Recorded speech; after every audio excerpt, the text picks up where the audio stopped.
Hello students. आज का जो हमारा टॉपिक होगा वो होगा electric potential due to a dipole at any point. आपको याद होगा, आप लोगों ने जब इलेक्ट्रिक फील्ड पढ़ा था तो वहाँ पे आपने इलेक्ट्रिक डाइपोल के लिए निकाला था electric field due to a dipole along its axial line along its equatorial line. यहाँ पे थोड़ा डिफरेंट है, ना ही वो एक्सियल लाइन पे है ना ही वो इक्वेटोरियल लाइन पे है। हमें कहाँ निकालना है? Eight any point. It means वो पॉइंट जो होगा वो ना ही 0 डिग्री पे होगा ना ही 90 पे होगा, किसी थीटा डिग्री पे इंक्लाइंड होगा, और उसे हमें पोटेंशियल के फॉर्म में सॉल्व करना है कि इलेक्ट्रिक डाइपोल का पोटेंशियल कितना होता है। ठीक है, फिर इसी में थीटा की वैल्यू रख के हम एक्सियल पे भी सॉल्व कर सकते हैं और इक्वेटोरियल पे भी सॉल्व कर सकते हैं। इस टॉपिक के बाद हम लोग पढ़ेंगे इक्विपोटेंशियल सरफेस और उसके बाद पोटेंशियल ग्रेडियंट और उससे रिलेटेड कुछ क्वेश्चंस। तो आज का टॉपिक बहुत ही इंपॉर्टेंट है, ये तीनों ही टॉपिक बहुत इंपॉर्टेंट है। उनमें से पहला जो है वो हम आज स्टार्ट करते हैं, electric potential due to a dipole at any point. Expect यही करते हैं कि आपने जो पिछला वाला वीडियो था ठीक तरीके से देख लिया होगा, आपको पोटेंशियल और पोटेंशियल एनर्जी का कंसेप्ट समझ में आ गया होगा। ठीक है, तो देखिए आप क्या करेंगे, इलेक्ट्रिक पोटेंशियल निकालना है आपको ड्यू टू अ डाइपोल। तो सबसे पहला काम हमारा क्या होगा, एक हम डाइपोल कंसीडर करें। ठीक है भाई, तो एक डाइपोल हमने कंसीडर कर लिया, late it B minus Q और ये हो गया हमारा प्लस क्यू। ठीक है, और इन दोनों पॉइंट को मिला दिया भाई, तो ये नाम दे दिया मैंने ए बी। तो ए बी का जो सेपरेशन होगा आपको पता ही होगा, ये पहले से ही पता होगा कि A B is equal to 2a, ये इसका सेंटर हो गया। ठीक है, और डाइपोल मोमेंट कितना होता है? P is equal to 2aq, that is dipole moment, पहले से ही पता है। ठीक, अब हमें क्या करना है, ये रहा एक्सियल लाइन, यहां पे रखेंगे तो ये इक्वेटोरियल लाइन, इन पे नहीं लेना है। कोई एक स्पेस में पॉइंट कंसीडर कर लो, सपोज करो हमने ये पॉइंट कंसीडर कर लिया और ये पॉइंट का नाम दे दिया मैंने M। ठीक है, अब हमें इस M पॉइंट पर इस डाइपोल का क्या निकालना है? पोटेंशियल निकालना है। ठीक है, तो अब हम क्या करेंगे, इस M से इस A पॉइंट को मिलाएंगे, मिला दिया, और इस M से इस B पॉइंट को मिलाएंगे। ठीक है, अब A से M तक की जो डिस्टेंस होगी वो R1 और M से B तक की जो डिस्टेंस होगी दैट इज R2। ठीक है, दोनों इक्वल नहीं होंगे क्योंकि एट एनी पॉइंट है। अगर वो इक्वेटोरियल पे होता तो दोनों ही R1 R2 आपस में क्या होते? बराबर होते। अब क्या है, कोई भी डिस्टेंस हम लोग कहां से मेजर करते हैं? सेंटर से। तो ये जो पॉइंट हुआ ये O पॉइंट है और यहां से ये डिस्टेंस कितनी होगी? पहले से ही आपको पता है, दैट इज R। कि कोई भी डिस्टेंस हम कहां से मेजर करते हैं? सेंटर से मेजर करते हैं। ठीक है, अब क्योंकि ये स्केलर क्वांटिटी है तो इसमें डायरेक्शन निकालने की जरूरत नहीं है, जैसा कि आपने इलेक्ट्रिक फील्ड के केस में डाइपोल का किया था, तो वहां पे आपको डायरेक्शन देखनी थी, यहां डायरेक्शन देखने की जरूरत नहीं है। ठीक है, तो ये तो हमने कर लिया। जो मेरे पास रिक्वायरमेंट है, जो मुझे दिख रहा है वो लिखते जा रहे हैं भाई। ओ एम की वैल्यू कितनी होगी? That is R। ठीक है, और ये M पॉइंट डाइपोल मोमेंट की डायरेक्शन क्या होगी भाई बताओ? माइनस क्यू से प्लस क्यू की तरफ। ठीक है, P is the dipole moment. ठीक है, और डाइपोल मोमेंट के साथ ये M पॉइंट कितने डिग्री पे इंक्लाइंड है? लेट इट बी थीटा, कि थीटा डिग्री पे वो चीज इंक्लाइंड है। अब हम क्या करेंगे, माइनस क्यू का इफेक्ट M पर निकालेंगे, प्लस क्यू का इफेक्ट M पर निकालेंगे। क्योंकि पोटेंशियल स्केलर क्वांटिटी है तो उसको सिंपली सुपरपोजिशन प्रिंसिपल से हम ऐड कर देंगे कि भाई इसका पोटेंशियल मान लो V1, इसका पोटेंशियल V2, दोनों निकाल के ऐड कर देंगे, फिर देखेंगे हमारा रिजल्ट क्या निकल के आता है। ठीक है, तो देखिए we have electric potential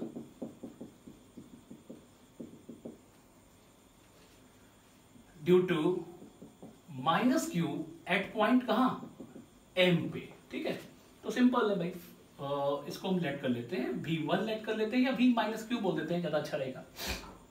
1/4πε0। Charge कैसा है? नेगेटिव, तो पहले ही बताया गया है, नेगेटिव है तो नेगेटिव लिखोगे क्योंकि स्केलर है। माइनस क्यू बाई ये डिस्टेंस कितनी हो गई? R। That is R1। V का फॉर्मूला आपको पता ही था कि 1/4 pi epsilon not Q by R। ऐसे ही करके similarly for plus Q charge कितना होगा, इस प्लस Q का इफेक्ट M पर कितना होना है, सिंपल है 1/4 pi epsilon not Q by R2। Equation number ये सेकेंड और ये फर्स्ट, ठीक। क्योंकि स्केलर है तो टोटल पोटेंशियल कितना होगा भाई, total potential at point M let it be V is equal to कितना होना है V1 प्लस V2। अगर आप इनको ऐड करो डायरेक्टली देख के तो आप देखिए क्या आ जाएगा, Q by 4 pi epsilon not common हो गया, ये और ये ऐड करने पे ये टर्म नेगेटिव और ये टर्म पॉजिटिव है, तो पूरा कैसे लिखोगे 1/R2 माइनस 1/R1। ये आपका रिजल्ट हो सकता है, लेकिन कोई भी चीज अगर आप निकालो, आपको याद होगा पहले भी आपने सॉल्व किया था, तो वो किसके टर्म में निकल के आया था, R के टर्म में निकल के आया था, और वो डिस्टेंस कहां से मेजर हुई थी, उसके सेंटर से। तो ये रिजल्ट जो है वो R1 और R2 के टर्म में आ रहा है, मुझे क्या करना है, इस रिजल्ट को R के टर्म में कन्वर्ट करना है। मतलब कुल मिला के ये बोला जाए तो R1 और R2 की value in terms of R निकालनी है, जिससे कि ये कैलकुलेशन इजी हो सके। ये एक्सपेक्ट कैलकुलेशन है, यहां छोड़ देंगे तो रिजल्ट निकल के नहीं आएगा, ठीक है। तो अब हमें क्या करना है, हमारा अल्टीमेट क्या होगा कि R1 और R2 की value in terms of R खोज ले, उनकी वैल्यू यहां रख दी जाए, रखने के बाद ये पूरा रिजल्ट R के टर्म में आ जाएगा और डाइपोल के टर्म में आ जाएगा। वैसे हम बोल देंगे कि हमने रिजल्ट डिराइव कर लिया। अब अगर देखा जाए यहां पर कंस्ट्रक्शन लगा के देखिएगा ध्यान से, R1 और R में कौन बड़ा है, R1 बड़ा है, R छोटा है, दिख रहा है। तो हमें क्या करना है, थोड़ा सा दिमाग लगाइए, कंस्ट्रक्शन लगाइए। तो देखिए इस लाइन को हम अगर थोड़ा सा एक्सटेंड कर दें, करा, और यहां से एक नॉर्मल डाल दें 90 डिग्री, तो अब बताइए अगर नॉर्मल का नाम दे दूं मैं N, ठीक है। तो अब आप बताओ ये O पॉइंट हो गया, तो अब R1 की वैल्यू कितनी हो जाएगी, रफ वर्क देखिए, R1 की वैल्यू होनी चाहिए R plus ON, R plus ON। क्यों, R1 बड़ा था R से, लेकिन मैंने इसको एक्सटेंड किया, O को एक्सटेंड किया N तक, और उसके बाद देखिए ये लाइन पूरी M से लेके N तक किसके बराबर हो गई, R1 के बराबर हो गई बाय यूजिंग कंस्ट्रक्शन। तो अब R1 की वैल्यू कितनी होगी, R प्लस ON। अब आप मुझे बताओ अगर ये एंगल थीटा है तो ये वाला एंगल भी क्या होगा, थीटा ही होगा, सिंपल मैथमेटिक्स, ठीक। तो अगर इस ट्रायंगल में मैं अगर cos थीटा निकालूं, इस ट्रायंगल में cos थीटा निकालूं छोटे वाले में, देख लीजिए, लिखने की जरूरत नहीं है, रफ वर्क है, तो क्या आ जाएगा, base upon this one hypotenuse, तो ON बाई AO, और AO कितना होगा, AB का आधा, दैट इज A, तो ON by A, it means ON is equal to कितना आ गया, A cos थीटा आया। तो इसका मतलब ये हुआ R1 की जो वैल्यू हो गई वो कितनी होगी, R plus A cos theta, देख लीजिएगा ध्यान से, ठीक है। तो R1 की वैल्यू हमने डिराइव कर ली किसके टर्म में, R के टर्म में, वो कितना आ गया, R plus A cos theta, ठीक है। अब अगला देखिए, R2 और R के केस में डायग्राम ठीक से बनाएंगे तो समझ में आ जाएगा आपको कि R थोड़ा सा बड़ा है किससे, R2 से, तो ठीक वही काम यहां पर भी करेंगे हम। यहां से हम क्या करेंगे, देखिए ध्यान से, ये थीटा थोड़ा हटा देते हैं। अब B पॉइंट से नॉर्मल डालोगे, डाला, और B पॉइंट से नॉर्मल डालने पे नियरली इक्वल टू होंगे, ध्यान रखिएगा। मान लो ये N है तो ये X पॉइंट ले लिया, चलो। तो अब मुझे बताओ ये M से लेके O तक पूरा R है, और जो MX होगा वो R2 के बराबर होगा, ठीक यही कंसेप्ट लगा के। तो अगर मैं दिखाऊं यहाँ पे R2 की वैल्यू लिखूं तो कितना आएगा, R माइनस OX, पूरे R में से इतने को घटा दो तो किसके बराबर होगा, R इसके R2 के बराबर हो जाएगा। तो अब फिर वही बात है कि OX की वैल्यू कितनी होगी, तो आप देखो यहाँ पे ये एंगल थीटा है, फिर वही आप काम करोगे, cos थीटा निकालोगे और टेक्निकली वही चीज आ जाएगी, A cos थीटा आप करके देख लीजिएगा, नियरली इक्वल टू। तो हम डायरेक्टली लिख देते हैं R2 is equal to R minus a cos theta. ठीक है, तो R1 की वैल्यू और R2 की वैल्यू निकल के आ गई इन टर्म्स ऑफ R। तो देखो यहाँ पे क्या आएगा, V is equal to Q by 4 pi epsilon naught. R2 की वैल्यू कितनी है देखो जरा, R minus a cos theta, और यहाँ माइनस, यहाँ कितना होगा R plus a cos theta. ठीक है, ये कंस्ट्रक्शन से आया नियरली इक्वल टू। ठीक है, अब सॉल्व करो इसे, q by 4 pi epsilon naught, नीचे कितना आ जाना है r square minus A square cos square theta, a plus b a minus b, ऊपर कितना आ जाना है भाई r plus a cos theta minus r minus a cos theta. तो अब आप मुझे बताओ, आर से आर कैंसिल हो जाएगा और ये ऐड हो जाएंगे, तो कितना आ गया, v is equal to Q by 4 pi epsilon naught 2a cos theta, नीचे आर स्क्वायर माइनस ए square cos square theta. Done, ये आपने नोट कर लिया होगा, इसको हटा दो। देखिए ध्यान से देखिएगा, v इज इक्वल टू, अब आप बताओ मुझे ये 2aq क्या बन गया p, तो 1/4 pi epsilon naught p cos theta, इसको 2aq को क्या लिखा आपने p cos थीटा, और नीचे बचा आर स्क्वायर माइनस ए स्क्वायर कॉस स्क्वायर थीटा।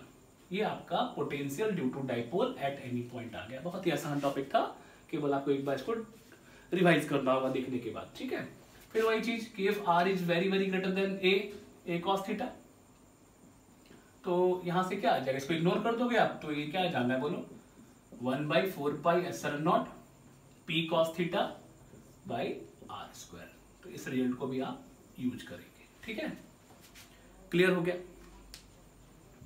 अब इसी को थोड़ा सा आप केस में डेवलप करो तो वो देख लो, लेकिन ये रिजल्ट आपका आ चुका है। ठीक है, एग्जाम में अगर आता है तो आप इसको ऐसे ही करेंगे। ठीक है, अब इसका क्वेश्चन भी बताएंगे। ये तो डेरिवेशन ऐसे ही आता है, एज इट इज आता है, जैसे आपने पढ़ा वैसे ही आता है एग्जाम में। अब केस 1 ले लूं अगर मैं, थीटा इज इक्वल टू 0, तो आप बताओ थीटा ये रहा, ये पॉइंट m कहां आ जाएगा, इधर आ जाएगा। तो थीटा इज इक्वल टू 0 का मतलब ये क्या हो गया आपकी भाषा में, एक्सियल लाइन, जिसको हम लोग एंड ऑन पोजीशन भी बोलते थे। ठीक है, अब यहां पर अगर 0 रखो तो cos 0 की वैल्यू क्या हो जाएगी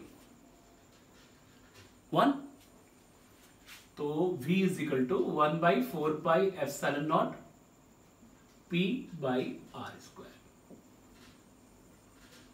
ठीक है, इस साइड पॉजिटिव क्यू की तरफ निकालोगे तो कितना आ जाएगा 0 डिग्री पे, प्लस क्यू की साइड निकालोगे तो ये आंसर ये आएगा। अगर मैं 180 कर दूं इस साइड, तो यहाँ रिजल्ट कैसा हो जाएगा, नेगेटिव हो जाएगा, क्योंकि cos 180 की वैल्यू -1 होती है। तो ध्यान रखिएगा, नेगेटिव वाले की साइड अगर निकालते हो तो रिजल्ट नेगेटिव आएगा, पॉजिटिव के साथ निकालोगे तो रिजल्ट पॉजिटिव आएगा। करके देखिएगा। Case second, theta is equal to 90 degree, that is equatorial line. ठीक, अगर आप इक्वेटोरियल लाइन के लिए निकालोगे तो ऑब्वियस सी बात है, थीटा 90 रखोगे, थीटा 90 रखोगे, cos 90 0, तो it means v is equal to कितना आ जाएगा 0 आ जाएगा। इसका मतलब ये बहुत ही इंपॉर्टेंट रिजल्ट है, इसको याद रखिएगा कि potential due to dipole at its equatorial plane और पॉइंट विल बी 0। क्यों 0 हो जाएगा, सिंपल है, या तो इस फॉर्मूले से आप एग्जाम में दिखा देना। एग्जाम में पूछते हैं कि what is the value of potential due to a dipole at its equatorial point, तो आपका आंसर क्या होगा 0 होगा। तो आप ये रिजल्ट लिखना यहाँ पे फॉर्मूला, उसमें थीटा की वैल्यू 90 पुट करना, आपका रिजल्ट निकल के आ जाए। 1 नंबर में अगर आता है तो इस तरीके से करेंगे। अदरवाइज आप सोचो अगर ये एम पॉइंट यहाँ पर होता तो ये R1 और R2 बराबर होते, और जब दोनों निकाल के आप ऐड करते तो एक प्लस का होता, एक माइनस का होता, रिजल्ट जोड़ने पे क्या आता 0 आता। तो वैसे भी कर सकते हो आप, ऐसे भी कर सकते हो, ये ज्यादा बेटर तरीका है कि फॉर्मूला लिखो, उसके बाद थीटा की वैल्यू पुट करो और बोलो कि इक्वेटोरियल लाइन पे है, और रिजल्ट क्या निकल के आएगा 0 निकल के आएगा। ठीक है, तो ये एक हमारा अब टॉपिक पूरा हो गया, कंप्लीट हो गया। Electric field due to a dipole, sorry electric potential due to a dipole along its axial भी निकल के आ गया, इक्वेटोरियल भी निकल के आ गया, और टेक्निकली हम लोगों ने सॉल्व किया एट एनी पॉइंट। ठीक है, तो ये पूरा हो गया। एक बात और ध्यान रखने वाली है, आप थोड़ा सा एक बार रिवाइज करा दूं आपको कि पॉइंट चार्ज का इलेक्ट्रिक फील्ड आपने निकाला 1/r², डाइपोल का इलेक्ट्रिक फील्ड निकाला था 1/r³ था, याद करो। ऐसे ही करके पोटेंशियल निकाला था पिछले दिन, तो वो था 1/r पॉइंट चार्ज का। और आज देखो डाइपोल का जब निकाल रहे हैं तो वो कितना आ रहा है, v directly depend on 1/r²। तो आप देख रहे हो पॉइंट चार्ज से डाइपोल में एक पावर इंक्रीज हो जा रही है, पॉइंट चार्ज से डाइपोल में एक पावर इंक्रीज हो जा रही है। तो ऐसे भी आप इसको याद कर सकते हो, ध्यान रखिएगा इसका, मतलब एग्जाम के पॉइंट ऑफ व्यू से आपको याद रखना है कि फॉर्मूला बच्चे गलत कर देते हैं। हैबिट में होता है 1/r² लिखना, तो हर जगह 1/r² लिख देते हैं, वैसा नहीं है। कब कैसे डिपेंड करेगा आपको याद होना चाहिए, ठीक है, क्लियर। तो इतना नोट कर लीजिए आप, ठीक है। इसके बाद हम लोग अब नेक्स्ट टॉपिक स्टार्ट करेंगे, और नेक्स्ट टॉपिक क्या होगा, equipotential surface, that is equipotential surface और उसकी कुछ प्रॉपर्टीज जो कि बहुत इंपॉर्टेंट होंगी, ठीक है। तो नेक्स्ट हेडिंग डाल लीजिए आप, equipotential surface and its properties, ठीक है। Equipotential surface and its properties important topic है, बहुत सारे क्वेश्चंस में एग्जाम में आते हैं। आसान टॉपिक है, इसमें इसको आप ऐसे मानिए इसमें 3 टॉपिक पढ़े जाते हैं, इक्विपोटेंशियल सरफेस और उसकी प्रॉपर्टी, दूसरा पोटेंशियल ग्रेडियंट, और उसके बाद कंस्ट्रक्शन ऑफ इक्विपोटेंशियल सरफेसेस। तो हम लोग तीनों मिला के ही पढ़ेंगे। एक इसका कंस्ट्रक्शन, जैसा कि आपने इलेक्ट्रिक फील्ड लाइंस का किया था पहले, ठीक वैसे इसका करना है। इसकी कुछ प्रॉपर्टीज पढ़नी है, और इससे एलाइड एक टॉपिक है पोटेंशियल ग्रेडियंट, वो तो पहले भी आप देख चुके हो, यहाँ दोबारा उसको इसके कंसेप्ट से हमें ड्राइव करना है। तो इक्विपोटेंशियल सरफेस क्या होगा, ठीक है। तो सबसे पहले इसका आता है डेफिनेशन आती है, चलिए शॉर्ट में लिख देते हैं डेफिनेशन। अब इसकी जो डेफिनेशन होती है वो क्या है, नाम से ही क्लियर है, इक्विपोटेंशियल मतलब हर जगह पोटेंशियल इक्वल।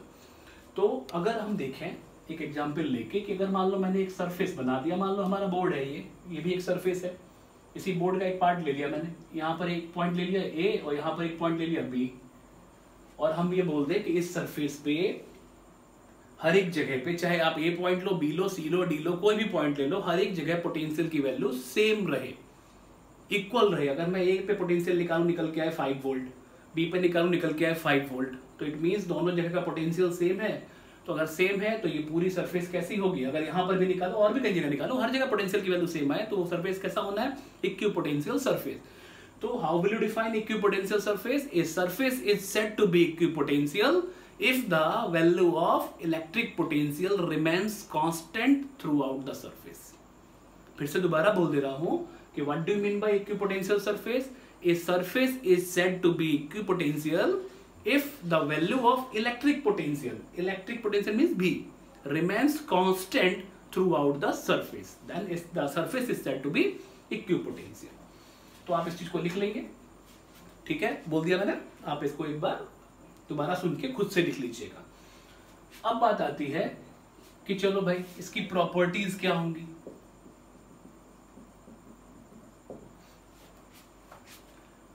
अब प्रॉपर्टीज में पहली प्रॉपर्टी आती है, डेफिनेशन से ही निकाल लेते हैं, potential remains constant through out the surface. ठीक है भाई, अच्छी बात है। चलो मतलब इसको अगर देखो तो मैं लिख सकता हूं B A is equal to B B, let it be B, कि बी ए पॉइंट का पोटेंशियल और बी पॉइंट का पोटेंशियल सेम होगा, मतलब दोनों के पोटेंशियल इक्वल होंगे, let it be say V. अब बोल सकते हो ऐसा। दूसरा, आप मुझे बताओ, नया कंसेप्ट निकालते हैं कि अगर बी पर एक चार्ज रखा हो क्यू, यूनिट पॉजिटिव चार्ज हो, चलिए क्यू की वैल्यू कितनी हो, +1 यूनिट, तो पढ़ा भी आपने, और बी से उठा के आप ए पर लाओ, ठीक। तो आप मुझे बताइए work done in taking the charge from B to A, unit positive के लिए क्या पढ़ा था आपने, यूनिट पॉजिटिव के लिए, क्योंकि अपॉन क्यू हो जाएगा वो v के बराबर और क्यू की वैल्यू 1 हो गई, तो कितना आएगा Va माइनस Vb आएगा ना।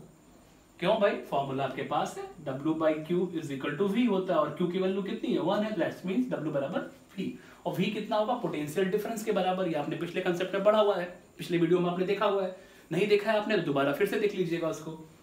तो Va माइनस Vb, और ऊपर आप क्या देख पा रहे हो, V और Vb बराबर है, it means work done will be 0।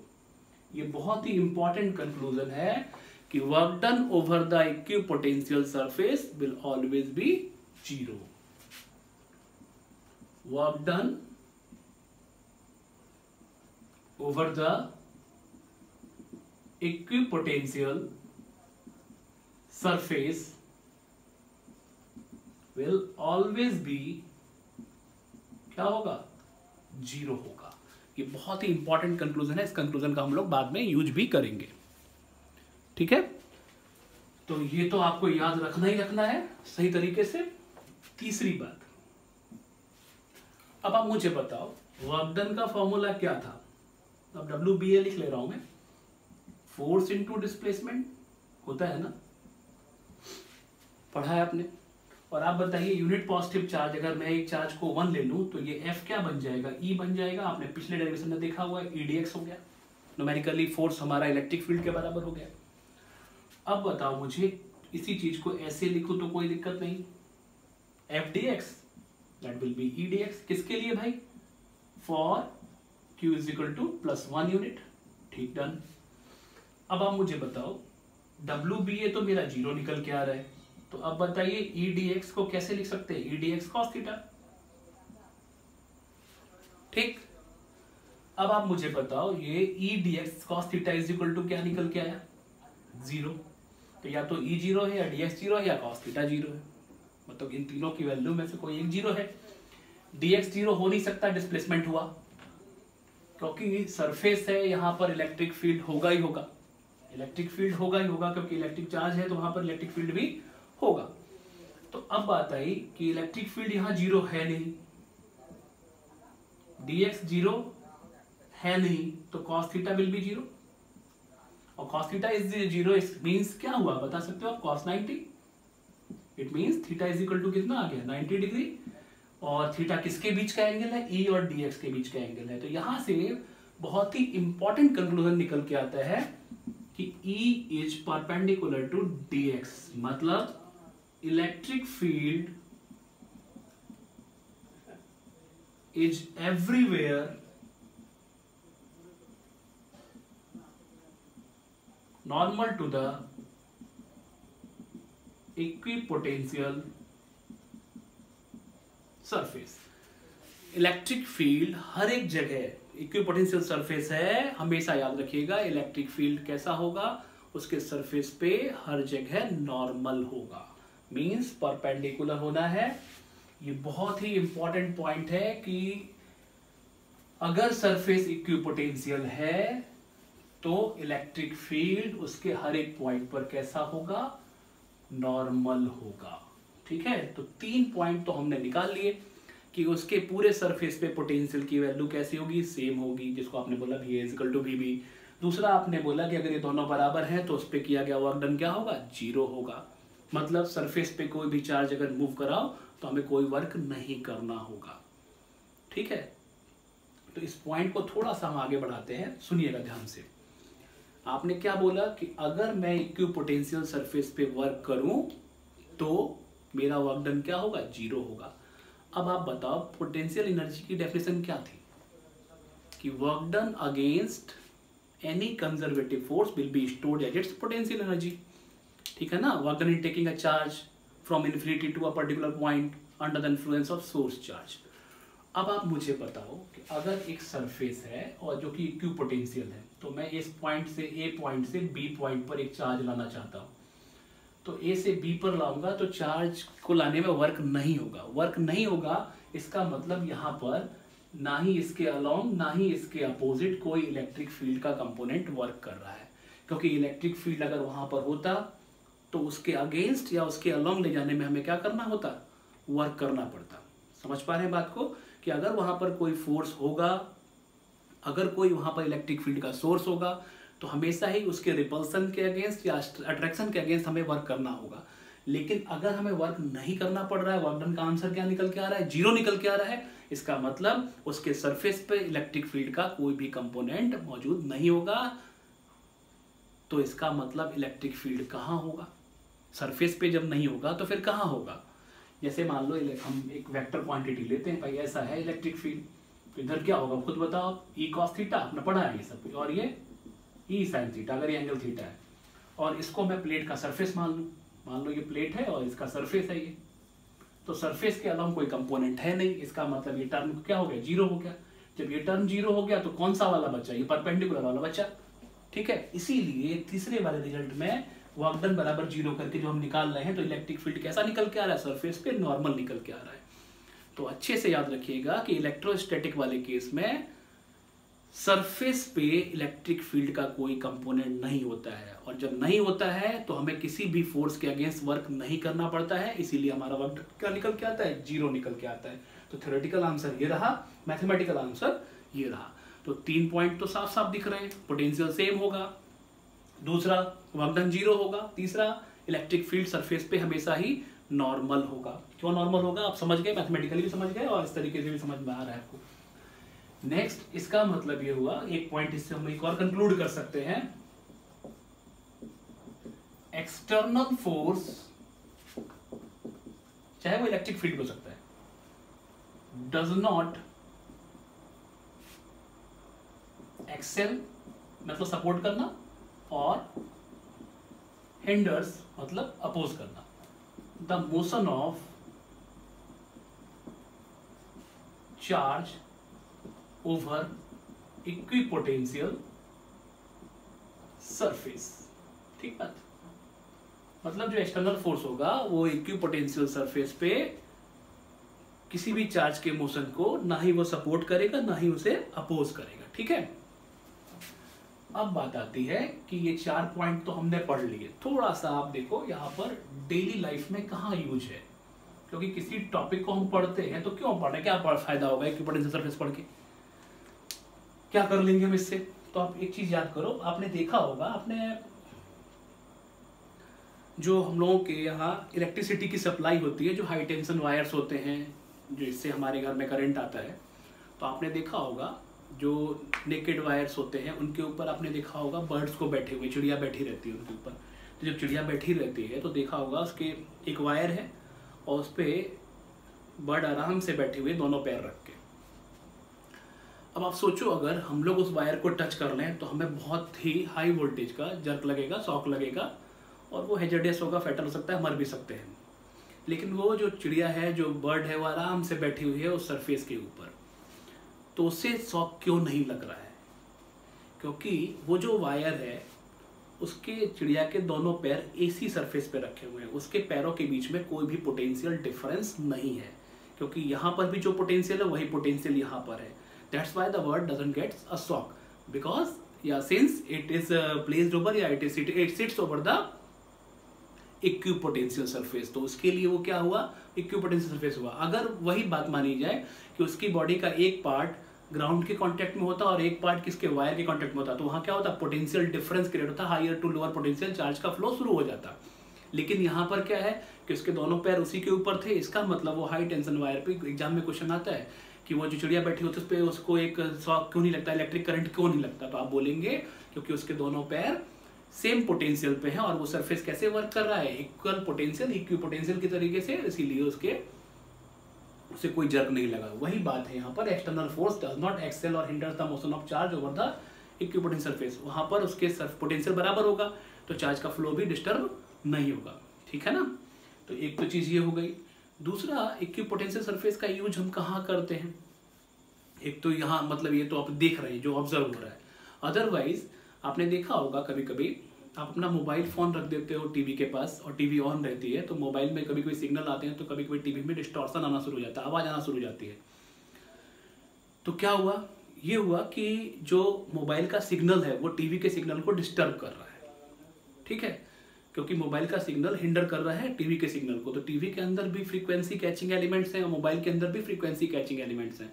तो जो फ्रीक्वेंसी कैचिंग एलिमेंट्स होते हैं उनको हम इस तरीके के हिंड्रेंस से बचाने के लिए इक्विपोटेंशियल सरफेस के अंदर रख देते हैं। उससे क्या होता है कि उनके अंदर दूसरे सिग्नल एंटर नहीं कर पाते हैं, मतलब दूसरा फोर्स उस पर वर्क नहीं कर पाता है और वो सेफली उसके अंदर रखा रहता है। तो डेली लाइफ में हम कहाँ यूज करते हैं, सेंसिटिव इलेक्ट्रिकल कंपोनेंट्स को प्रोटेक्ट करने में इक्विपोटेंशियल सरफेस का यूज होता है। आगे जाके आप अभी एक दो दिन के लेक्चर के बाद जब देखोगे तो आपको एक टॉपिक मिलेगा फैराडे केज वगैरह, तो वहाँ हम बताएंगे उसको और एक्सप्लेन करके। लेकिन फिलहाल ये डेली लाइफ में ये जो आप देख पा रहे हो बर्ड वाला एग्जाम्पल और जो सेंसिटिव डिवाइसेस है उनको प्रिजर्व करने के लिए हम इक्विपोटेंशियल सरफेस बना सकते हैं। ठीक है, एक तो बात यहाँ ये खत्म हुई। तो ये आप 4 जो प्रॉपर्टी हैं इनको अच्छी तरीके से आप याद कर लेंगे और समझ लेंगे। ठीक है, क्लियर। अब आप देखो यहाँ पे नेक्स्ट है पोटेंशियल ग्रेडियंट। आसान है, पोटेंशियल ग्रेडियंट। तो पोटेंशियल ग्रेडियंट, देखो ग्रेडियंट का मतलब होता है किसी भी चीज का चेंज डिस्टेंस के साथ, लेंथ के साथ। ठीक है, रेट वर्ड हम लोग यूज करते हैं तो उसका मतलब होता है अपने फिजिक्स में टाइम के साथ चेंज। ग्रेडियंट यूज करेंगे तो समझ लेना कि लेंथ के साथ चेंज। तो हम लोग इलेक्ट्रिक फील्ड के फॉर्मूले इनहेंस कर रहे हैं, बढ़ाते जा रहे हैं कि इलेक्ट्रिक फील्ड को हम कितने तरीके से निकाल सकते हैं। तो आपने देखा फोर्स के तरीके से निकाल सकते हैं, कूलम्ब्स लॉ के तरीके से निकाल सकते हैं। फिर आपने गॉस थ्योरम में देखा, आपने फ्लक्स के कंसेप्ट से इलेक्ट्रिक फील्ड को निकाला। अब पोटेंशियल के कंसेप्ट से आप इलेक्ट्रिक फील्ड को निकाल सकते हो। तो ये अलग अलग मेथड्स हैं, मतलब इनरिचमेंट हो रहा है कि उसमें डेवलपमेंट हो रहा है कि इलेक्ट्रिक फील्ड को आप किस कंसेप्ट से निकाल सकते हो। तो आप यहाँ पर देखना, ये इंपॉर्टेंट टॉपिक है, समझ में आपको आ जाएगा। आपने क्या करना है, दो कैसे भी सरफेस ले लो, कोई दिक्कत नहीं है। इक्विपोटेंशियल सरफेस ले लिए। इक्विपोटेंशियल सरफेस कैसे है भाई, ये सर्किल वर्किल नहीं है, कुछ भी नहीं है, इस तरीके से है, एक के ऊपर एक ये सरफेस और दूसरा ये सरफेस। ठीक है, इलेक्ट्रिक फील्ड ऑफ लाइंस यहां से इस तरीके से पास हो रही है। मान लो नीचे कोई प्लेट रखी होगी, पॉजिटिव प्लेट रखी होगी भाई, उससे लाइंस निकल रही है, तो ये इलेक्ट्रिक फील्ड की डायरेक्शन हो गई। ठीक है, अब हम यहाँ इस सरफेस को एक फर्स्ट इक्विपोटेंशियल सरफेस बोल देते हैं, ये सेकंड इक्विपोटेंशियल सरफेस है। मान लो ये सरफेस ए है और ये सरफेस बी है। इसका पोटेंशियल हम लेट कर लेते हैं V इज इक्वल टू, या सिंपली VA बोल दीजिए, V is equal to VA। ठीक है, और इसका जो V होगा वो कितना होगा, VB होगा। और VB कितना होगा, इससे ज्यादा या कम, सोचना इस चीज को। चार्ज से दूर जाओगे तो डिस्टेंस बढ़ती ही जाएगी, पोटेंशियल ऑटोमेटिक कम होता जाएगा। तो ये कितना होगा, V से कुछ कम होगा, V माइनस dV। समझ पा रहे हो इस चीज को कि सोर्स से दूर जा रहे हो तो R बढ़ेगा तो V की वैल्यू क्या हो जाएगी, कम हो जाएगी। तो अगर यहाँ VA है तो यहाँ VB होगा और यहाँ कितना होगा, V माइनस dV। dV मतलब V से कुछ कम, चेंज जो है और डिक्रीमेंट को शो कर रहा है। अब हम क्या करेंगे, सेकेंड सरफेस से एक पॉजिटिव चार्ज उठाएंगे और कहाँ लेके आएंगे, इसके अगेंस्ट लेके आएंगे, मतलब B से A पर लेके आएंगे। और B और A के बीच का जो सेपरेशन है वो हम लेट कर लेते हैं dx। भाई ये है तो इनके बीच का जो डिस्टेंस है वो दैट इज dx। तो हम दो कंसेप्ट लेंगे वर्क डन के। देखिए work done in taking a charge from B to A, बोलो क्या होगा, VA माइनस VB होगा ना। VA कितना है, V, और VB कितना है, V माइनस dV। सिंपली कितना आ गया, dV। तो WBA कितना आया, dV के बराबर। दूसरा कंसेप्ट बताइए, ऑल्सो WBA कितना होगा, यूनिट पॉजिटिव चार्ज के लिए EDX, इलेक्ट्रिक फील्ड ऊपर की तरफ, डिस्प्लेसमेंट नीचे की तरफ, तो कितना आएगा बोलो, cos 180 means negative.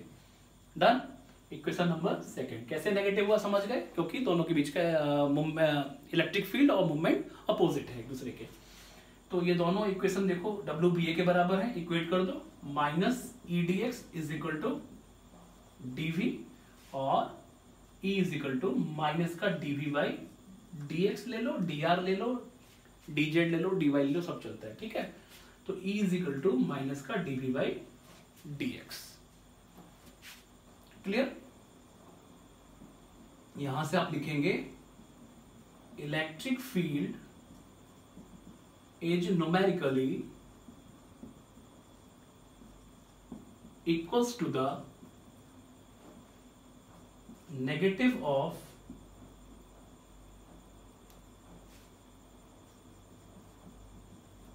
Potential gradient. ठीक है, इस नेगेटिव साइन का मतलब क्या है? देखो, है तो बराबर, इलेक्ट्रिक फील्ड किसके बराबर है? पोटेंशियल ग्रेडियंट, मतलब पोटेंशियल का चेंज डिस्टेंस के साथ किसके बराबर? इलेक्ट्रिक फील्ड के बराबर। या इलेक्ट्रिक फील्ड किसके बराबर? इलेक्ट्रिक पोटेंशियल का चेंज डिस्टेंस के साथ। लेकिन नेगेटिव साइन का मतलब क्या है? नेगेटिव साइन का मतलब ये है कि as the distance, as we move away from the source charge, means source charge से दूर जाओगे, the value of potential decreases. मतलब सही भाषा में इसको लिखा जाए, ये नोट कर लीजिएगा, फिर लिखता हूं मैं इस चीज को, तो क्या समझेंगे आप? The potential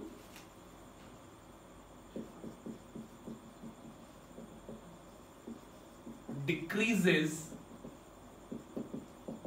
in the direction of electric field. Electric, ये बहुत ही इंपॉर्टेंट है, ऑब्जेक्टिव टाइप क्वेश्चन में आ सकता है ये। Potential decreases in the direction of electric field, मतलब इलेक्ट्रिक फील्ड इस तरफ जा रहा है, तो इस तरफ अगर हम आगे जाते जाएंगे, A point, B point, C point ऐसे लेते जाएंगे, तो इसका मतलब ये होगा कि सी पर पोटेंशियल कम होगा, बी पर ज्यादा होगा और ए पर सबसे ज्यादा होगा। मतलब पोटेंशियल की वैल्यू इलेक्ट्रिक फील्ड की तरफ जाने पर कम होती जाती है। तो यहाँ इस नेगेटिव साइन का मतलब ये है। तो एक कंसेप्ट तो हमें मिला कि अगर हम इलेक्ट्रिक फील्ड के अलोंग जा रहे हैं तो पोटेंशियल घटता जाएगा। ठीक है, चाहे वो पॉजिटिव चार्ज हो या नेगेटिव चार्ज हो। तो ठीक, तो हम इससे ही पता कर सकते हैं कि इलेक्ट्रिक फील्ड डायरेक्शन हम कैसे लगाएं। अगर मुझे बोला जाए कि यहाँ 40 वोल्ट, यहाँ 30 वोल्ट, यहाँ 20 वोल्ट, तो इट मीन्स इलेक्ट्रिक फील्ड यहाँ से स्टार्ट होगा और किधर जाएगा? 20 की तरफ या 10 की तरफ जाएगा।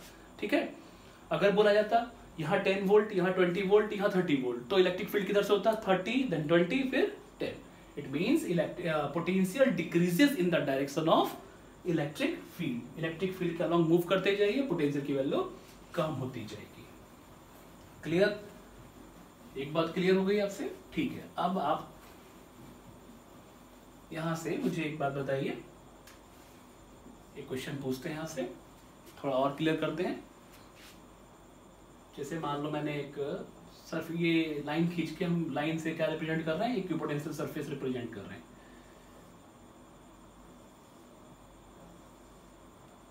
सपोज करो यहाँ 40 वोल्ट है, यहाँ 30 वोल्ट है, यहाँ 20 वोल्ट है, यहाँ 10 वोल्ट है। ठीक है, इसको हटा दीजिए, इतना ही रखिए।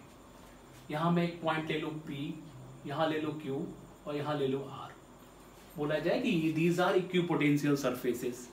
ये 40, ये 30, ये 20, ये सारे वोल्ट में। ठीक है, ये 20 वोल्ट और ये 10 वोल्ट। बताओ इलेक्ट्रिक फील्ड की वैल्यू, इलेक्ट्रिक फील्ड कहाँ मैक्सिमम होगा? Identify the point where the electric field is maximum. ठीक है, identify the point where the electric field is maximum.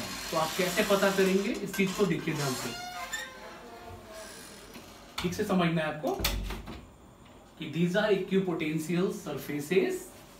The value of potentials are given as 4 volt, 40 volt, 30 volt, 20 volt and 10 volt. Here 3 points are given, P, Q and R. You have to determine the point where the electric field is maximum. ठीक, अब आप देखो, अभी आपने पढ़ा E is equal to क्या पढ़ा? dV by dx, dV by dx। तो अब बताओ मुझे, जहां dx क्या था? दो इक्विपोटेंशियल सरफेस के बीच की डिस्टेंस, डेरिवेशन में देखा आपने। तो दो सरफेस अगर पास पास है तो E ज्यादा होगा, मतलब ये कम है तो ये चीज ज्यादा होगी, और ये ज्यादा है तो ये कम होगा। यहाँ देखो स्पेसिंग ज्यादा है और यहाँ स्पेसिंग उससे कम, और सबसे कम कहाँ पर है? यहाँ। तो स्पेसिंग सबसे कम कहाँ पे है? R पर है। तो स्पेसिंग R पे कम है तो dx की वैल्यू यहाँ पर क्या होगी? कम होगी। तो इलेक्ट्रिक फील्ड R पे ज्यादा होगा। तो E is maximum at point कहाँ? R। तो समझ पाए इस बात को? एक कंसेप्ट आपको यहाँ मिला। ये क्वेश्चन मान लीजिए या इसको नोट मान लीजिए, समझने के लिए आप नोट ही मानिए इसको, कि सरफेसेस अगर पास पास हैं तो वहां पर जहां पे ज्यादा क्लोज होंगे, नोट बना सकते हैं, if the equipotential surfaces are closer than electric field is maximum. इसका उल्टा बोल सकते हो, अगर वो फार अपार्ट है तो इलेक्ट्रिक फील्ड कैसा होगा, मिनिमम होगा। तो ये पॉइंट आपके लिए बहुत ही इंपॉर्टेंट है न्यूमेरिकल पॉइंट व्यू से, न्यूमेरिकल के पॉइंट ऑफ व्यू से, या कंसेप्चुअल क्वेश्चन जब आता है तो उसमें भी आप इसको कर सकते हो। ठीक है, तो एक तो कंसेप्ट यहाँ ये आ गया। दूसरा, इसके बाद एक नोट ये बना लिया हम लोगों ने। अच्छा ठीक है, इसको ऊपर ही लिखता हूं मैं, इसको हटा दीजिए। देखिए E is equal to minus का dv बाई dx लिखा है। इलेक्ट्रिक फील्ड कैसी क्वांटिटी है, वेक्टर, और पोटेंशियल कैसी क्वांटिटी है, स्केलर। तो इस चीज को आप याद रखना कि स्केलर का अगर हम ग्रेडियंट निकालते हैं दैट विल बिकम वेक्टर। मतलब इलेक्ट्रिक पोटेंशियल का अगर हम डिफरेंशिएशन कर रहे हैं डिस्टेंस के साथ तो वो हमें क्या दे रहा है, वेक्टर क्वांटिटी दे रहा है। ठीक है, तो वेक्टर क्वांटिटी दे रहा है, तो इसका हम न्यूमेरिकल से समझेंगे इसको अभी आगे जाके इसका क्या मतलब है। लेकिन फिलहाल पोटेंशियल ग्रेडियंट अगर पूछा जाए कि कैसी क्वांटिटी है तो आप आंसर देंगे कि पोटेंशियल तो मेरा स्केलर है लेकिन potential gradient is a vector quantity. ठीक है, क्लियर? एकदम अच्छी तरीके से याद रखिएगा। और इलेक्ट्रिक फील्ड का अगर मुझे मैग्नीट्यूड निकालना हो तो हम क्या करेंगे, dv बाई dx निकाल लेंगे, काम खत्म। मतलब इलेक्ट्रिक फील्ड का मैग्नीट्यूड किससे मिलता है मुझे, पोटेंशियल का डिफरेंशिएशन करने से, डिस्टेंस के साथ करने से। और डायरेक्शन किससे मिलती है, पिछले वाले कंसेप्ट से, कि the potential decreases in the direction of electric field. तो आप याद कैसे रखेंगे कि डायरेक्शन कैसे निकालोगे, पिछले वाले कंसेप्ट से, मतलब potential decreases in the direction of electric field. Magnitude कैसे निकालोगे, इस तरीके से डिफरेंशिएट करके। ठीक, अब जैसे एक क्वेश्चन है, in a 0.1 metre cube space the value of electric potential is 5 volt throughout. ठीक, कि 0.1 मीटर क्यूब का स्पेस है भाई, कोई एक जगह ले ली जहां का पूरा डायमेंशन क्या है 0.1 मीटर क्यूब। उस स्पेस में इलेक्ट्रिक पोटेंशियल की वैल्यू कितनी, 5 volt through out. Determine the value of किसका, इलेक्ट्रिक फील्ड।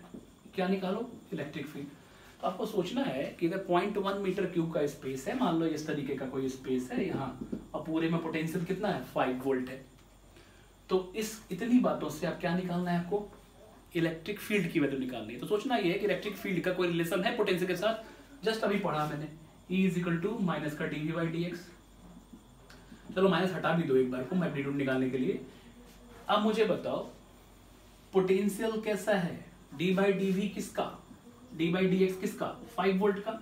और किसी भी कांस्टेंट क्वांटिटी का डिफरेंशिएशन क्या आता है, 0।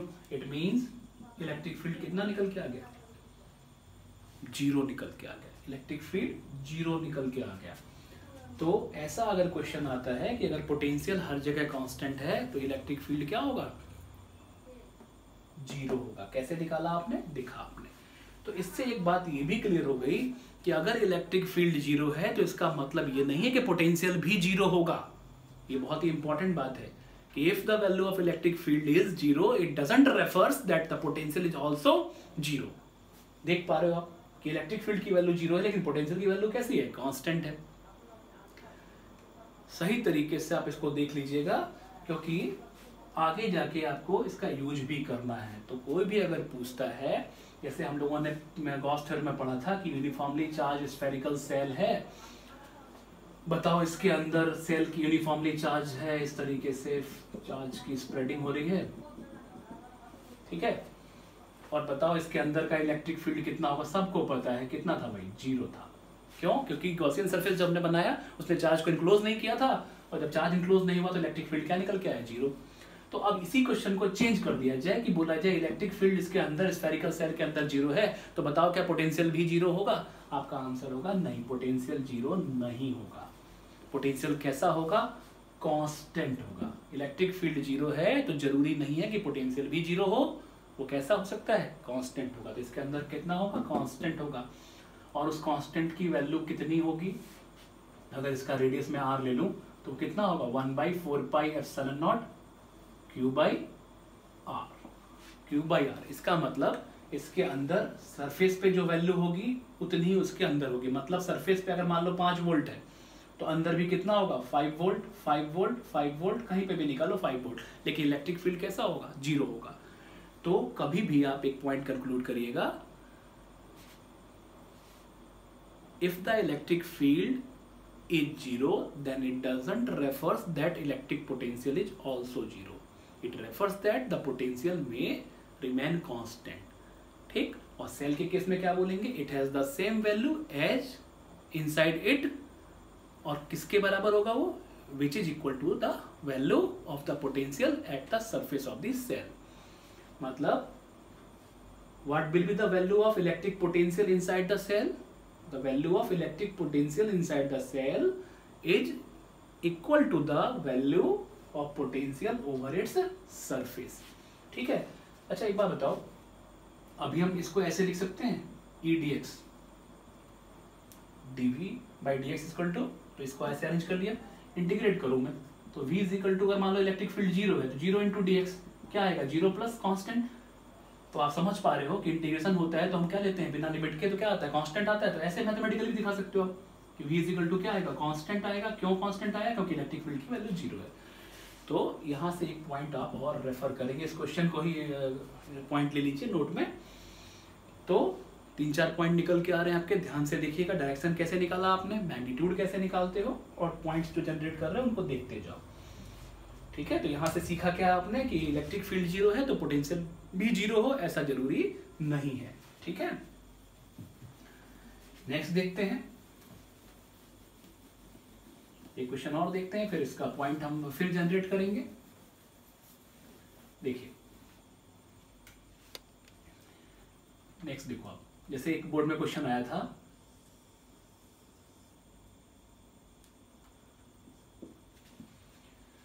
क्वेश्चन ये था कि charge is placed is, you are given the following figure, ऐसे था, you are given the following diagram और figure in which a charge is placed at the centre having radius r, you have to determine the work done in taking a charge of 2 microcoulomb from A to B।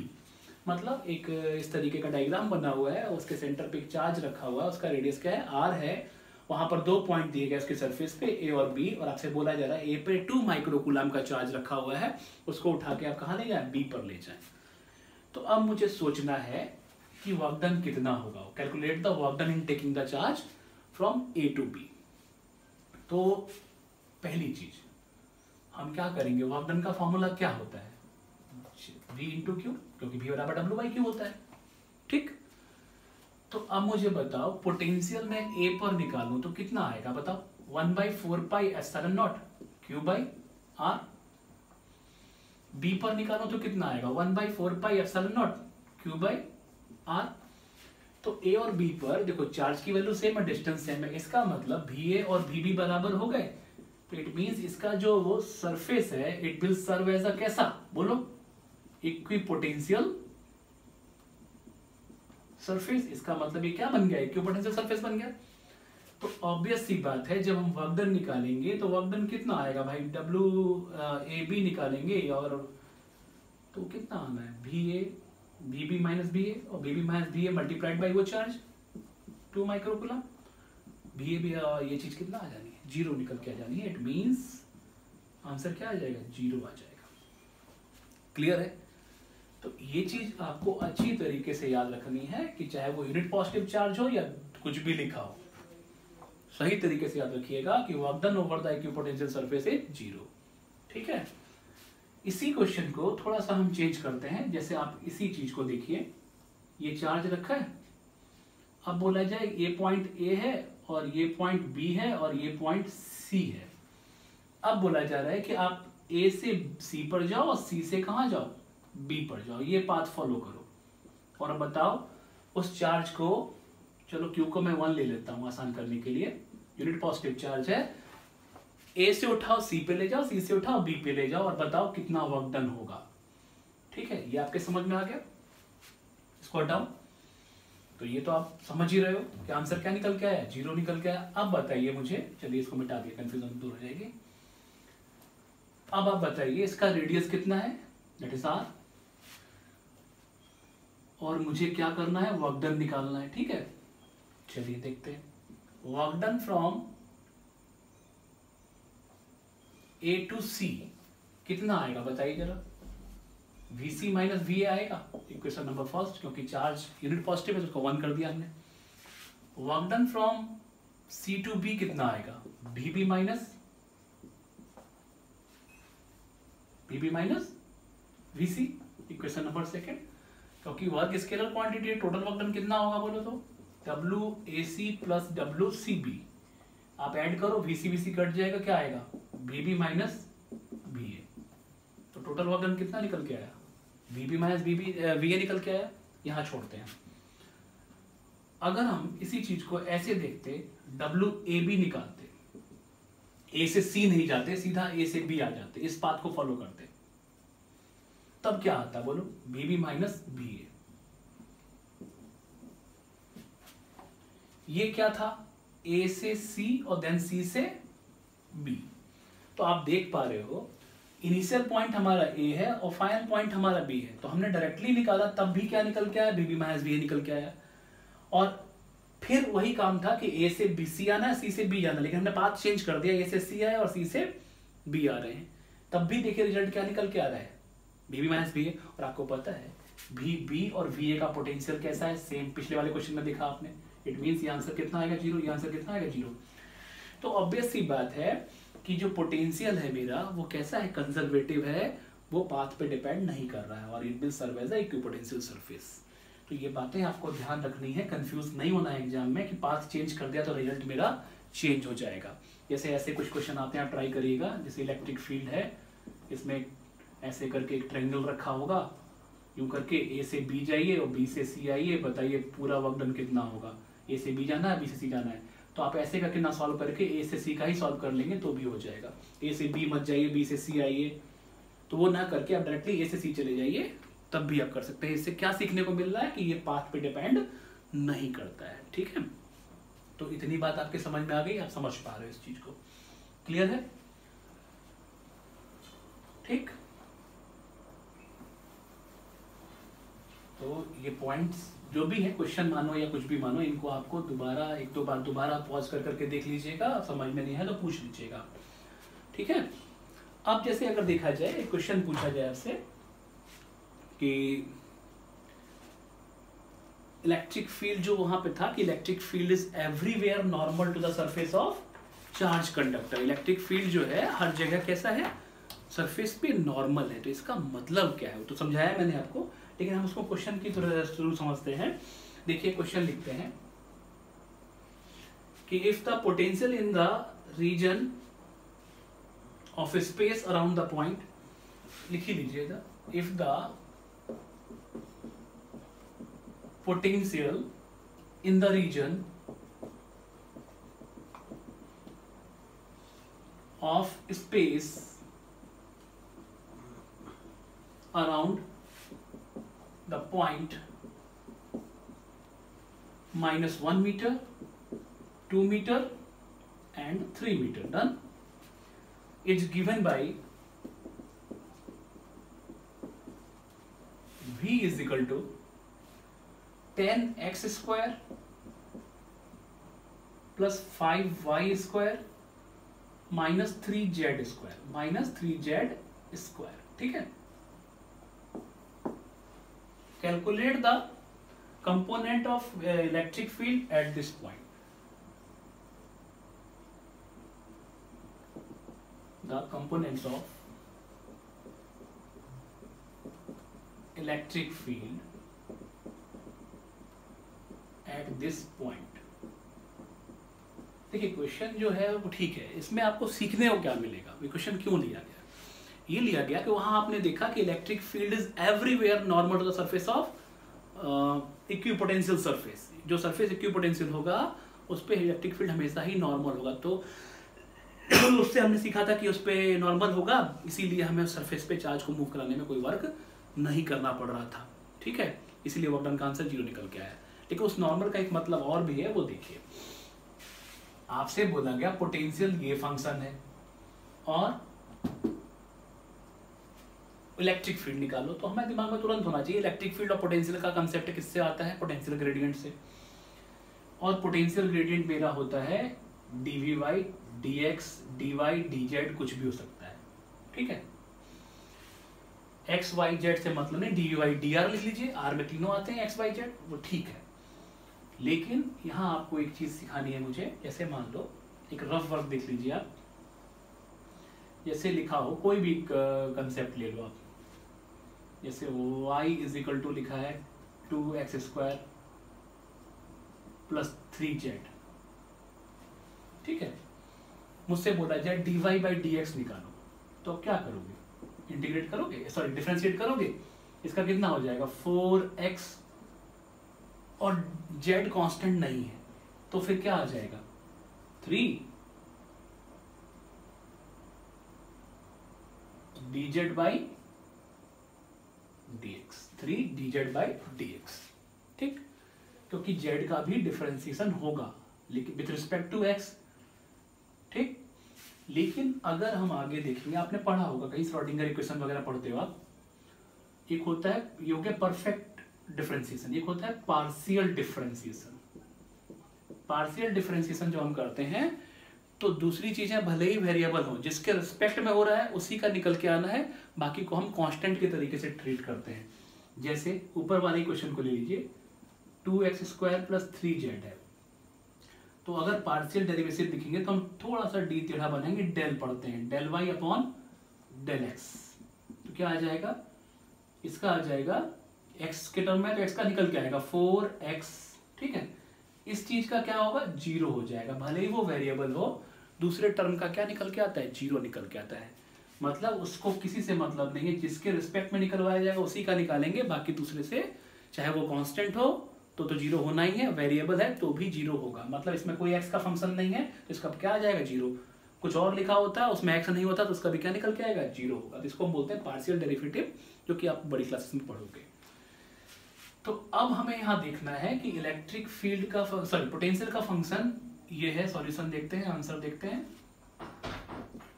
10x² + 5y² - 3z²। तो अगर मैं देखूं Ex निकालूं, x के along का component निकालूं, तो वो क्या आएगा dv/dx। और आप बताइए मुझे dv/dx कितना होगा, केवल x का निकालेंगे बाकी सबका 0 हो जाएगा, तो इसका क्या आ जाएगा बोलिए 20x माइनस का, और x के लिए पॉइंट कितना दे रखा है -1, तो it means -20 × -1 that will give you 20। Unit क्या होगी वोल्ट/मीटर, पहले भी पढ़ा था हम लोगों ने। तो यहां से सीखने को यही मिल रहा है कि इलेक्ट्रिक फील्ड अगर x के अलोंग है तो केवल x के अलोंग ही होगा, उसका वो दूसरे y के अलोंग कोई कंपोनेंट नहीं होगा। y के अलोंग है तो y के अलोंग ही होगा, x या z की तरफ कोई कंपोनेंट नहीं होगा। इसीलिए दूसरे वाले का डिफरेंशिएशन क्या होता है 0 हो जाता है। अगर उसके कोई कंपोनेंट, जैसे मान लो ये सरफेस था, इलेक्ट्रिक फील्ड पॉजिटिवली चार्ज है, मान लो ऐसा है, तो इसका मतलब केवल y की तरफ ही है। अगर ये ऐसा होता थोड़ा सा तिरछा, तो फिर क्या होता है, एक कंपोनेंट इधर होता है e cos थीटा और एक होता है e sin थीटा, तो फिर क्या था x की तरफ भी इसका कंपोनेंट वर्क कर रहा था, y की तरफ भी वर्क कर रहा था, मतलब हमें x भी सॉल्व करना पड़ता और y भी सॉल्व करना पड़ता, और z होता तो z भी सॉल्व करना पड़ता। लेकिन जब पार्शियल है, पार्शियल डेरिवेटिव मतलब मैथमेटिकल कंसेप्ट, उस नॉर्मल का मतलब समझ में आ रहा होगा आपके, कि हम बोलते हैं कि इक्विपोटेंशियल सरफेस में हमेशा ही कैसा होता है नॉर्मल होता है, तो केवल यूनिट डायरेक्शन होती है, मतलब केवल एक ही एक्सिस तरफ होगा, उसका दूसरा कंपोनेंट दूसरी एक्सिस तरफ नहीं होगा। इसीलिए हम दूसरे y और z को हम क्या कर रहे हैं 0 कर रहे हैं, ठीक। ऐसे ही करके अगर मैं Ey निकालूं तो बोलो क्या आएगा, ये 0 हो जाएगा, ये 0 हो जाएगा, बोलो कितना आ जाएगा 10y। लिख दूं मैं एक बार, चलिए dv/dy क्या आ जाएगा, बोलो इसको सॉल्व करो, बोलो कितना आ जाना है, ये 0 ये 0, 10y, और y की वैल्यू कितनी 2, तो कितना -20 वोल्ट/मीटर।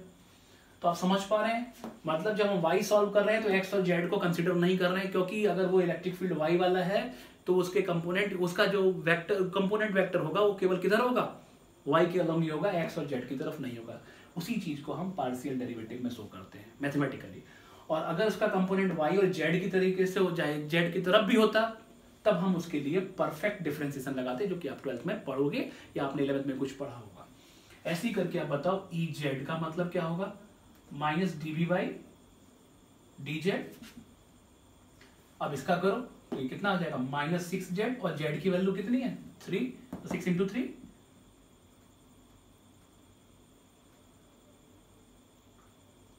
Minus 6 into 3 that is 18 volt पर मीटर। ठीक है, तो ये चीजें आपको समझनी होंगी ध्यान से कि वो नॉर्मल जो बात थी, वो नॉर्मल का मतलब आपने फिजिकली समझा, और उस नॉर्मल का मतलब यही था कि उसका और कोई कंपोनेंट नहीं होगा, केवल उसकी यूनिट डायरेक्शन होगी। इसीलिए आप एक एक करके इनको सॉल्व कर रहे हो, अलग अलग सॉल्व नहीं कर रहे हो, मतलब एक साथ सॉल्व नहीं कर रहे हो, सॉरी, एक्स का अलग निकाल रहे हो, वाई का अलग निकाल रहे हो, जेड का अलग निकाल रहे हो। अगर ये सबके तरफ कंपोनेंट होते तो हम सभी तरफ सॉल्व करते और रिजल्ट कुछ इस तरीके से निकल के आता, जिसको हम परफेक्ट डिफरेंशिएशन से बोलते।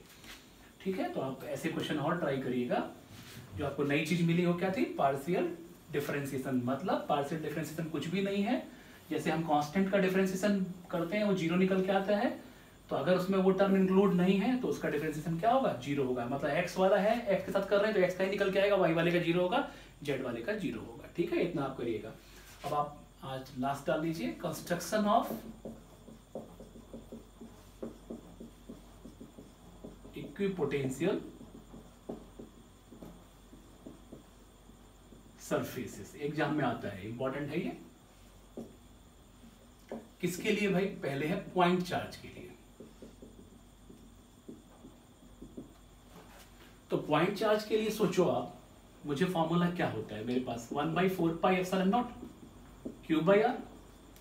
ठीक है, क्यू फिक्स है, अगर मैं आर को फिक्स कर दूं तो पोटेंशियल की वैल्यू कैसी हो जाएगी, कांस्टेंट हो जाएगी। तो आप सोचो इस चीज को, अगर एक चार्ज मैं कंसीडर कर लूं और इसके आसपास एक सर्किल बना दूं, कंसेंट्रिक स्फीयर्स बोल सकते हैं, तो अब यहां से लेके यहां तक की डिस्टेंस फिक्स हो गई, तो इसके पूरे सरफेस पे पोटेंशियल की वैल्यू कैसी होगी, कांस्टेंट होगी, दैट इज इक्विपोटेंशियल पहला। अगर मैं इसके बाद दूसरा बना दूं, तो अब इसकी डिस्टेंस सही से बनाइएगा, इसके पास लेके बनाइएगा, तब पोटेंशियल कैसा होगा, ये फर्स्ट सरफेस हो गया, ये सेकंड हो गया, और बनाना चाहो और बना लो, कंपास प्रोटेक्टर लेके खूब सारे बनाओ, 1 2 3, तो ये तीनों ही सरफेस कैसे होगा, इक्विपोटेंशियल सरफेस हो गए, मतलब कंसेंट्रिक स्फीयर्स या concentric circles will serve as a equipotential surface. अब इसमें इलेक्ट्रिक फील्ड लाइंस अगर मैं दिखाऊं तो वो कैसी होंगी, नॉर्मल होंगी। तो ये जो है इलेक्ट्रिक फील्ड लाइंस है, और ये जो है दैट इज इक्विपोटेंशियल सरफेस। ये क्या है, इक्विपोटेंशियल सरफेस, और ये क्या है, इलेक्ट्रिक फील्ड लाइंस है। तो ध्यान रखना इस चीज का, जैसे सपोज करो ये एक चार्ज है, मैंने यहाँ पर एक सर्किल बनाया, दूसरा सर्किल इसके बड़े से बड़ा बनाया, तीसरा इससे बड़ा बनाया, तो सर्किल अगर इस प्लेन में है तो इलेक्ट्रिक फील्ड कहाँ होगा, नॉर्मल, या तो ऊपर या नीचे। ठीक, अगर मैंने सर्किल ऐसा बनाया, एक इससे बड़ा दो, फिर तीसरा, तो बताओ फिर इलेक्ट्रिक फील्ड कैसा होगा, ऐसा होगा। मतलब इस सर्किल पे कैसा होगा, नॉर्मल, चाहे इधर चाहे इधर। इस चीज को आपको ध्यान रखना है सही तरीके से कि इलेक्ट्रिक फील्ड डायग्राम में नहीं क्लियर हो रहा है, डायग्राम में तो वो लग रहा है उसी पे बना हुआ है, लेकिन ये 3D डायग्राम है कि अगर सर्किल ऐसा है तो इलेक्ट्रिक फील्ड इधर चाहे इधर, और सर्किल अगर ऐसा है तो इलेक्ट्रिक फील्ड ऊपर या नीचे। मतलब किसी भी हालत में इक्विपोटेंशियल सरफेस को कैसा होगा, नॉर्मल होगा। मैं इस चीज को कई बार रिपीट कर चुका हूँ, इसको ध्यान से देखिएगा कि पॉइंट चार्ज का इलेक्ट्रिक फील्ड कैसा होगा, कंसेंट्रिक सर्किल या कंसेंट्रिक स्फीयर्स। ठीक है, अब आइए देखते हैं डाइपोल का।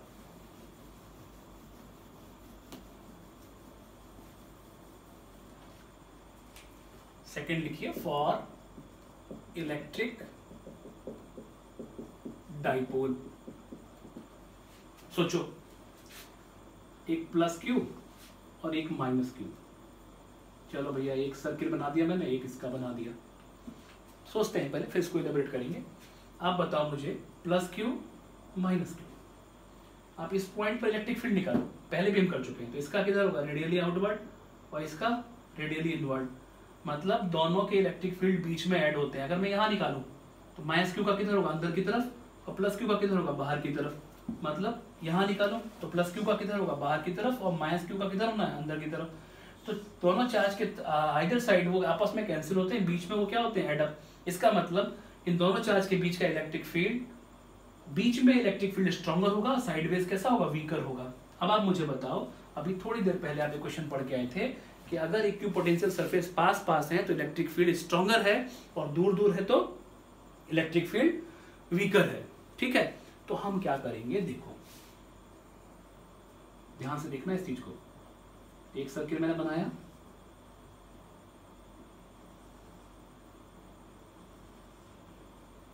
देखते जाइएगा, ड्राइंग पे ध्यान मत दीजिए, खाली कंसेप्ट पे ध्यान दीजिएगा।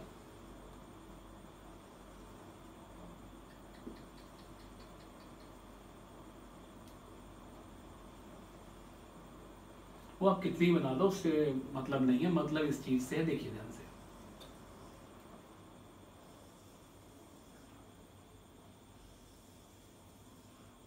इसी चीज को देखिए, फिर वो तो जितना बड़ा आपके पास कॉपी हो उतना बड़ा बनाइए, वो डजंट मैटर, लेकिन छोड़ दीजिए इसको, नहीं बनना तो।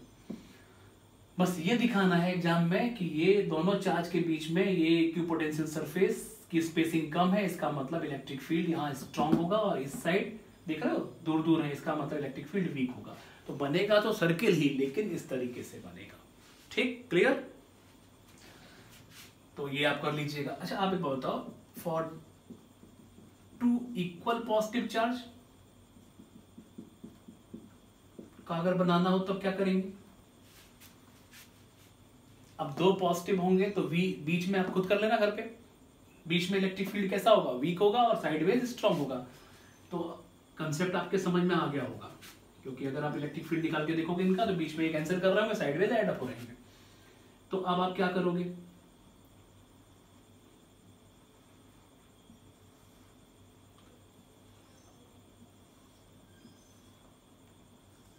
ठीक है?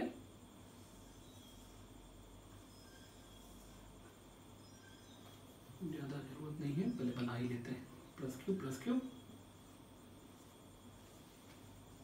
एक, ठीक है। तो अब इससे क्या दिखा पा रहे हो आप कि दो पॉजिटिव चार्ज हैं, तो बीच में लाइंस दूर दूर है, इसका मतलब यहाँ पर वीक होगा इलेक्ट्रिक फील्ड, यहाँ पर इलेक्ट्रिक फील्ड कैसा होगा, स्ट्रॉन्गर होगा। तो ये कंसेप्ट हो गया कि हम इक्विपोटेंशियल सरफेस को देख के बता सकते हैं कि कहाँ पर इलेक्ट्रिक फील्ड वीक होगा, कहाँ पर स्ट्रॉन्गर होगा। ठीक है, तो 1 2 3 हो गए, एक और आता है एग्जाम में, वो देख लीजिए, बस फिर फिनिश करें। इसको हटा दो।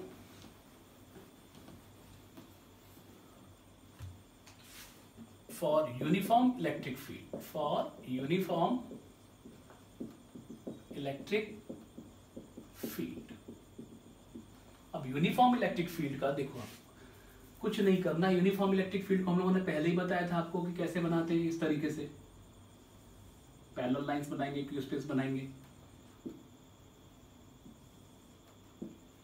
अब आप मुझे बताओ, किसी सोर्स से निकल के तो लाइंस आ रही होंगी, सोच लो पहले अच्छे तरीके से। ऐसे लाइंस जा रही हैं, अब इस पॉइंट पर, इस पॉइंट पर, इस पॉइंट पे, इस पॉइंट पे जो पोटेंशियल यहां होगा वही यहां होगा, वही यहां होगा, वही यहां होगा। अब बताओ, यहां यहां यहां यहां सब जगह बराबर होगा, लेकिन यहां और यहां बराबर नहीं होगा, क्योंकि इनमें डिस्टेंस है। ठीक है, तो एक बात ये हो गई। ये यहां देखो, तो ये सारे पॉइंट जो होंगे, ये सब जगह पोटेंशियल कैसा होगा, सेम होगा।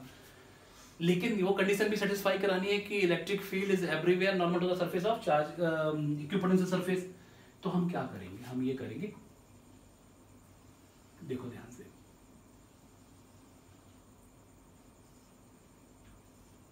ये एक प्लेन बना दिया ऐसा, और लाइंस ऐसी जा रही हैं।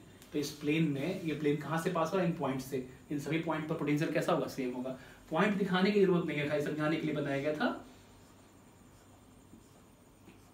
ठीक ऐसे ही करके आप एक प्लेन यहां बना दो, कहीं बना दो, कितने बना सकते हो आप, और बना लीजिए ऐसे करके।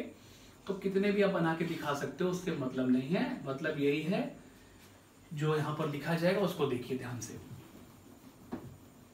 अगर मैं बोलूं कि इलेक्ट्रिक फील्ड ये है, और ये क्या है, इक्विपोटेंशियल सरफेस। तो अगर इलेक्ट्रिक फील्ड एक्स एक्सिस के अलोंग है तो ये जो इक्विपोटेंशियल सरफेस है बोलो कहां होगा, जल्दी बोलो। क्योंकि इलेक्ट्रिक फील्ड नॉर्मल है और ये प्लेन बना दिया मैंने, तो प्लेन कहां होगा, YZ प्लेन होगा। ठीक है, तो एग्जाम में एक बार आया था कि इलेक्ट्रिक फील्ड Y एक्सिस के अलोंग है, आप इक्विपोटेंशियल सरफेस बनाओ यूनिफॉर्म इलेक्ट्रिक फील्ड के लिए, तो बताओ उस समय वो कहां होता, इलेक्ट्रिक फील्ड Y पे है तो इक्विपोटेंशियल सरफेस कहां होगा, XZ पे।